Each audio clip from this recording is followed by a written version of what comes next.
diskriminasi terhadap orang Papua. Papua fobia itu sudah ada, dimunculkan pertama kali oleh pemerintah negara Republik Indonesia. Konsekuensi dari politik masa lalu.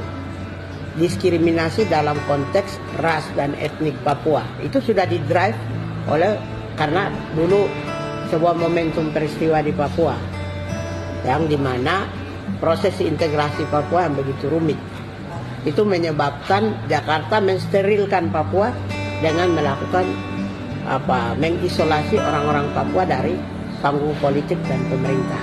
Setelah itu, ketika pemantapan integrasi nasional di Papua dilakukan, itu cara pandang Papua fobia itu juga dilakukan oleh TNI Polri di Papua. Makanya selama 50 tahun itu ada nggak orang selain non Papua yang ditembak oleh TNI Polri? Kan tidak pernah ada. Ya, ratusan puluhan ribu orang Papua mati sia-sia karena adanya kebencian ras dan etnik. Itu sudah jelas. Itu angka resmi itu. Ada nggak misalnya TNI Polri datang ke sebuah kampung pendatang baru langsung dia operasi?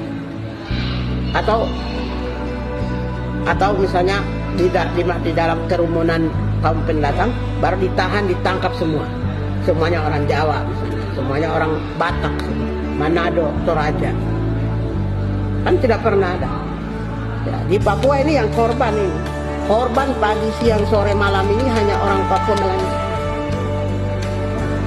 Selain korban ini, kita juga menemukan fakta-fakta di mana kebencian dengan kata-kata kekerasan verbal yang dikeluarkan berorientasi pada merendahkan martabat manusia, berorientasi pada diskriminasi ras dan etnis. Hei, Papua hitam monyet, yang dilakukan dengan sadar dan sengaja oleh aparat TNI, aparat Polri. Karena pemerintah tadi dari sisi politik dan birokrasi, kemudian penegakan hukum juga lakukan hal yang sama, maka kaum sipil juga ikut-ikutan. Konsekuensinya apa? Dari sisi ranah politik juga diskriminasi, dari sisi penegak hukum, aparat TNI Polri juga mendiskriminasi Papua. Juga rakyat pun makin lama itu makin diskriminasi Papua. Hal itulah yang kita biasa temukan, di mana seperti OBI, kekerasan diskriminasi ras etnik di Jogja yang tahun lalu ya. Kemudian juga di mana-mana kita ketemukan. Saya juga kan korban dari diskriminasi ras etnik juga. Pelaku diskriminasi atas dasar kebencian ras dan etnik itu adalah semua pelaku aktor negara maupun non negara. Dan itu sudah mulai masif. Masifnya kebencian atas dasar diskriminasi ras etnik itu orang-orang yang mengaku diri Pancasilais. Saya kemarin dibilang dengan kata-kata monyet, kan orang di situ seorang Pancasilais, Undang-Undang Dasar 45 dan Bhinneka Tunggal Ika. Menurut saya ke depan ini Bhinneka Tunggal Ika itu jangan hanya diejawantakan atau sebagai bagian dari sebuah adagium simbolik, simbol saja Bhinneka Tunggal Ika, tapi harus juga substansial. Bhinneka Tunggal Ika itu diwujudkan di dalam tindakan, perbuatan, dan perilaku.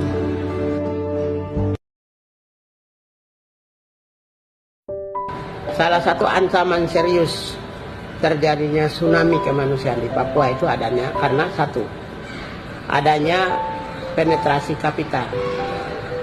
Penetrasi kapital itu didukung oleh hegemoni militer, ya TNI Polri, dan hegemoni sipil. Ya, penetrasi kapital, hegemoni militer, dan hegemoni sipil.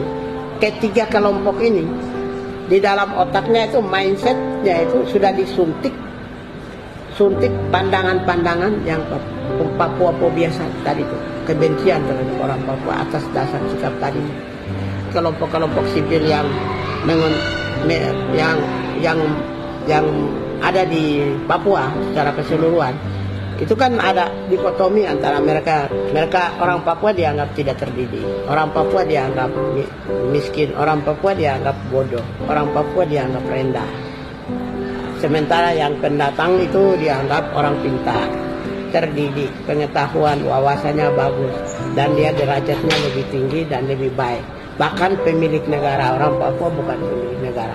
Saya kira cara pandang ini kan bukan bukan muncul tiba-tiba. Yang tadi saya bilang ada akar historisnya di mana pemerintah juga diskriminasi Papua, penegakan hukum TNI Polri juga lakukan diskriminasi, rakyat juga ikut.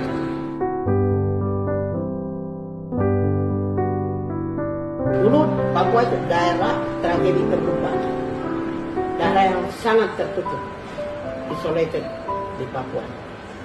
Ya, 2012 tahun depan. Jadi orang akan bisa muat, orang demonstrasi sampai ratusan orang, ribuan orang pun nanti di media-media di nasional dan di mana-mana hanya memuat apa satu paragraf, dua paragraf saja. Kita cek di Papua, mana media yang mampu mendrive peristiwa-peristiwa terkini, hot news, fakta-fakta yang ada. Di Papua itu cuma satu-satunya media itu adalah tabloid Dubi. Kalau Dubi itu tidak ada, ya, Dubi itu tidak ada, tidak mungkin peristiwa-peristiwa terkini di Papua itu dipotong. Karena itu kekurangan ini saya angkat di nasional, sembari tidak menafikan peristiwa-peristiwa HAM yang lain di provinsi lain.